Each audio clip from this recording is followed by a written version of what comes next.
Fraud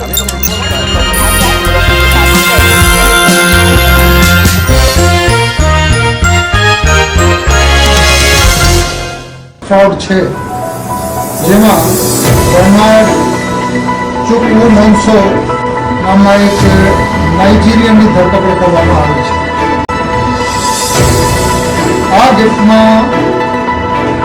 આ કેસમાં એક સુરતમાં રહેતી ફરિયાદી બેન સાથે આ માણસ વોટ્સએપ કોલ મારફતે સંપર્કમાં આવે છે.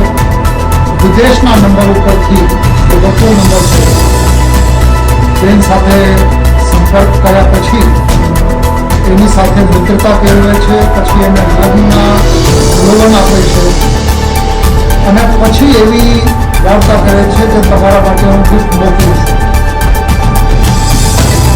અને આ ગિફ્ટ વિદેશી ચલણમાં એક પાર્સલમાં મોકલવાનું આ બેનને જાણવા મળે છે. પછી આ બેન પાસે એક દિલ્હી એરપોર્ટ ઉપરથી ફોન આવે છે કે આ વિદેશી કરન્સી સાથે આના કોઈ માણસને પકડ્યા છે, એને છોડાવવા માટે એટલા પૈસા આપો અને વિદેશી ચલણને તમારા એકાઉન્ટમાં ભારતીય ચલણમાં જમા કરાવવા માટે એટલા પૈસા આપો. આમ કરીને કુલ 57,39,500 રૂપિયા જુદા જુદા બેંક એકાઉન્ટમાં જમા કરાવી